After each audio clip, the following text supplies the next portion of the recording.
Why does a tiny island with no natural resources command global finance, cutting-edge biotech, the busiest port in the region, and one of the highest per-person incomes on Earth, all while tightly limiting political contestation and public dissent?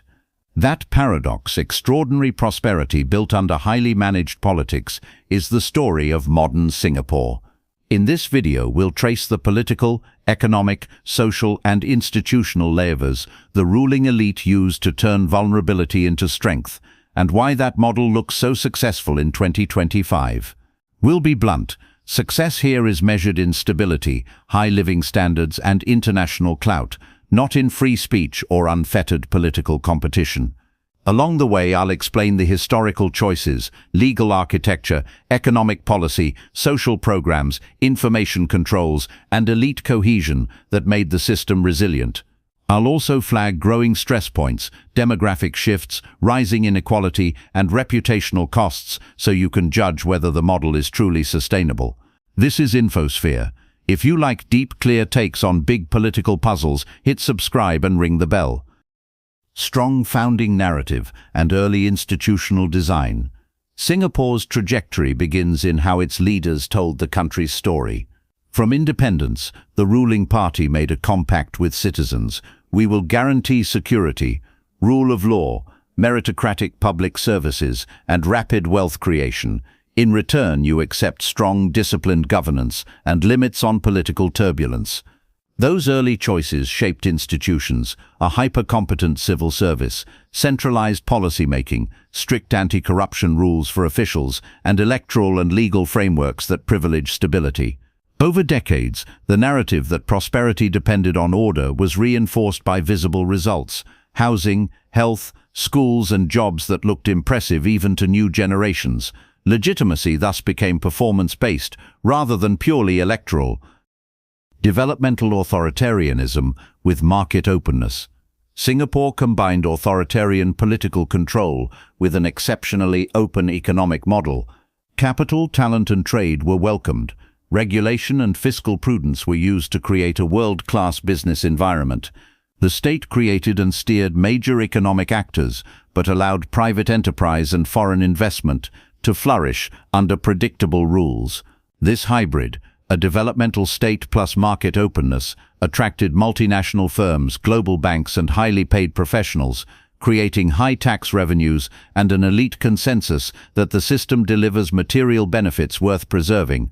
Recent economic data and forecasts show continued resilience and targeted investments to keep Singapore competitive. Legal tools, media environment, and information management. Successive governments developed a legal and regulatory toolkit to manage dissent, shape public debate, and protect the policy consensus. Defamation suits, strict laws on public assembly and speech, licensing controls for media, and targeted regulations over online platforms all raise the cost of sustained political opposition. At the same time, the state invested heavily in public broadcasting, civic campaigns, and an array of incentives that channel professional and academic elites into non-confrontational roles. The result is an ecosystem where criticism exists, but organized political alternatives face steep legal, financial, and reputational barriers, which helps maintain policy continuity, but draws criticism from press freedom and civil liberties advocates. Meritocratic elite recruitment and high-capacity bureaucracy. One reason the model works is that the government recruits and rewards talent aggressively. Scholarships, fast career tracks, and rotational postings create a professional administrative class with both competence and loyalty. Because promotions hinge on performance indicators and elite socialization, senior officials tend to share a technocratic outlook. This reduces policy capture by short-term electoral pressures and increases the state's capacity to implement complex long-term projects from infrastructure to skills upgrading.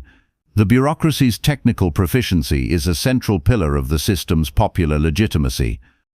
Redistribution through public goods and targeted welfare. Singapore's social compact is not simply laissez-faire. The state uses large-scale public housing, compulsory savings, high-quality public health and education to cushion citizens. Housing policy in particular, massive, well-maintained flats with ownership pathways creates a sense of stakeholding for broad swathes of the population. Rather than universal cash transfers, the state prefers targeted, infrastructural and service-based redistribution that visibly raises living standards and ties citizens to the system through daily benefits. Strategic openness to global capital and talent while limiting political influence. The state's paradoxical posture, being open economically but closed politically, is carefully calibrated.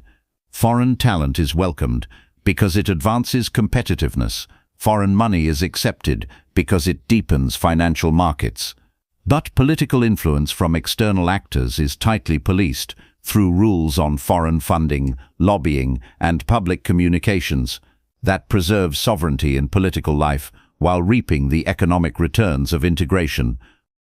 Security framing and civic order as policy pretext. National security and social harmony are persistent themes.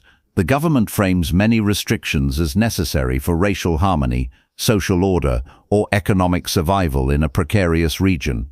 This framing resonates in a multicultural, tightly spaced city-state where disorder could have outsized consequences. The security argument helps explain public tolerance for measures that in other contexts might provoke larger democratic mobilization. Elite cohesion and party institutional dominance.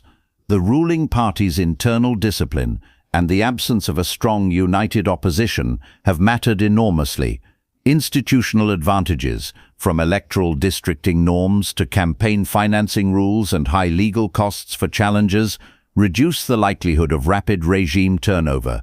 Within the ruling circle, mechanisms for elite circulation and consensus building limit factionalism and keep policy predictable, which markets and investors prize. Narrative control, national projects, and performance legitimacy. The government continuously uses high-profile public projects, world-class airports, green city plans, biotech hubs, and smart city initiatives as visible proof of competence. These national projects serve a dual purpose. They create economic value and reinforce the performance legitimacy of the political model. Citizens encounter the benefits daily: good transport, clean streets, efficient services, which makes the trade-off between liberty and order more palatable for many. Pressure points and the sustainability question. No system is without strain. Demographic aging, rising living costs, concerns over inequality, a younger generation more attuned to global norms of expression, and international reputational costs are all stressors. Moreover, international institutions, business partners, and global media increasingly call out civil liberties shortfalls. That said, as of 2025, the balance still appears tilted in favor of the ruling model. Strong institutions, deep pockets, and a population broadly enjoying high material standards keep the system functional, at least for now. Freedom and press indices show that civil liberties remain constrained even as economic indicators remain strong. Singapore in 2025 is a living experiment in what political scientists call developmental or authoritarian capitalism: efficient, wealthy, and tightly governed. Its success depends on a long list of deliberate choices: legal architecture, economic openness with political closure, elite management, and a performance-based legitimacy strategy. Whether or not other countries can replicate this model depends on history, institutions, and social trust. What works in a 600-square-kilometer island with a small, highly skilled population may not scale easily. If you enjoyed this deep dive, subscribe to infoSphere for more explainers like this. Tell me in the comments which single factor do you think made Singapore succeed: order, meritocracy, or market openness?